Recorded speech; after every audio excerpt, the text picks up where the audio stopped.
Julie Giraffe. When Julie was born, she was already over 6 feet tall. In the next few years, she would grow another 8 feet. She would be almost as tall as her dad, who was 17 feet tall, and the tallest land mammal, a giraffe. Julie and her family came to the Ashland Zoo from the plains of sub-Sahara Africa. All of their coats were marked with patterns that looked like jigsaw puzzles.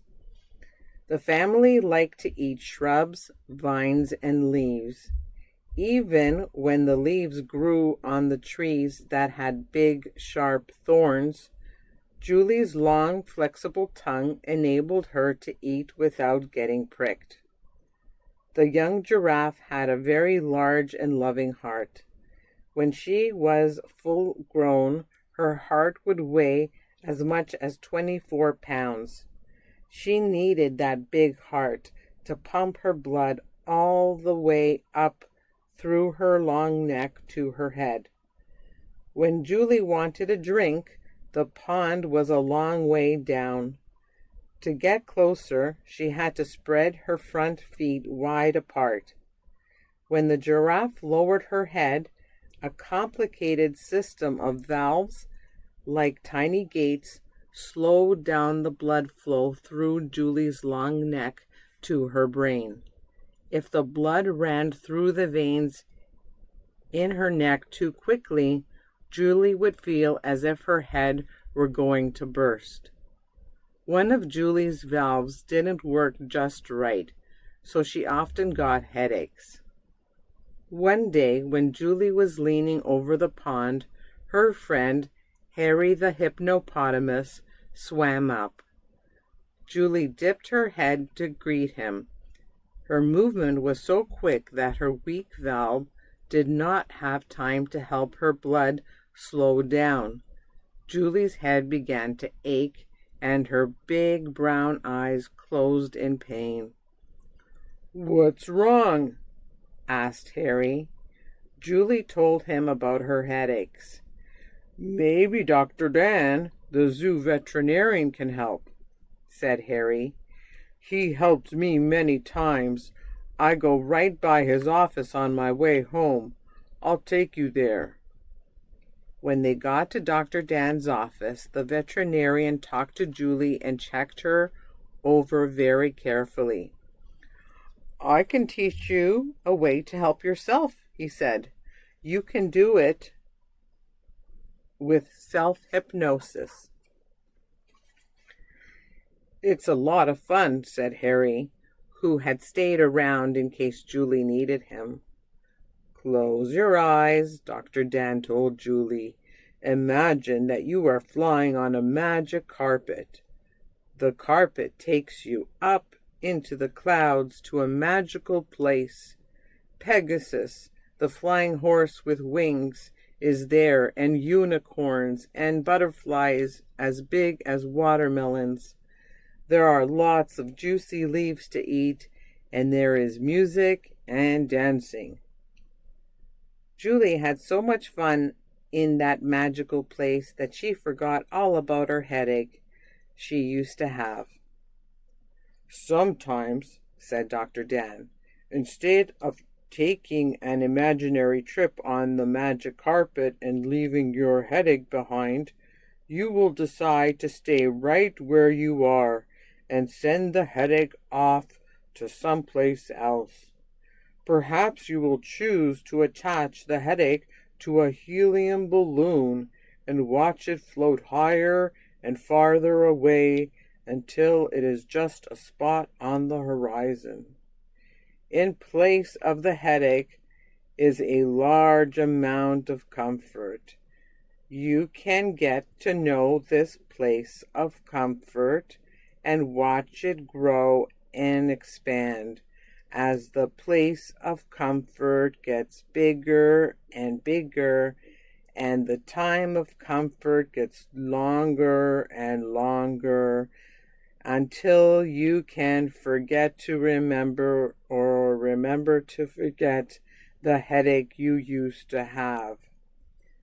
At some time, if you have a headache, you might decide that you would like to move it to some place less bothersome. Perhaps even now you can feel it moving down to your left front foot. As it moves, you will notice another interesting thing beginning now. The headache changing from a pounding to a slight banging as it moves down into your left foot, then changing even more to a little tapping that goes, not need to bother or disturb you, changing as it goes down into your foot, bothering less and less, going down. That's right, just a slight tapping now in your left foot. On another day, when Julie went to see Dr. Dan, he asked, "What color is your headache?" Red," Julie said. "You will be happy to discover," said Dr. Dan, "how you can change the color of your headaches to one of comfort, and how good that will make you feel."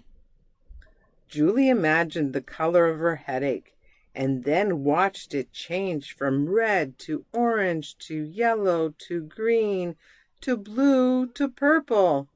Purple was her color of comfort. Pain is neither good nor bad, but it is important, Dr. Dan told Julie. It is a lot like a smoke detector. A smoke alarm will be very annoying when it goes off, but it is necessary. It can warn you of fire. After you have done what needs to be done to check for smoke or put out the fire, then it will be okay to turn the smoke detector down. Dr. Dan asked Julie to give her headache a number on a scale of 0 to 10. 0 would be no headache, and then 10 would be the worst headache you can imagine, he said. "My headache is a 7, Julie answered. Dr. Dan said, "I wonder if you have ever noticed that sometimes when all you are doing is thinking about the headache in your head, you can increase the discomfort of your headache to an 8 or 9. I wonder how wonderful it would be for you now that you will have a way to decrease those numbers, to dial those headache numbers down, going down like dominoes, falling in slow motion, going down to the level that is comfortable for you." Go ahead and do that now, dialing the headache down, the numbers getting smaller, the headache less and less. It will be exciting to see how low it will go.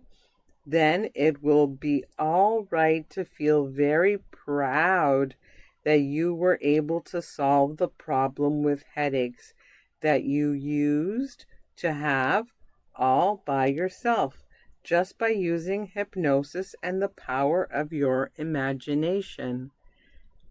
That night, when Julie went to sleep, she had many happy dreams. She dreamed of magic carpets, of purple clouds, and a big, soft place of comfort where she floated away her headaches on a helium balloon.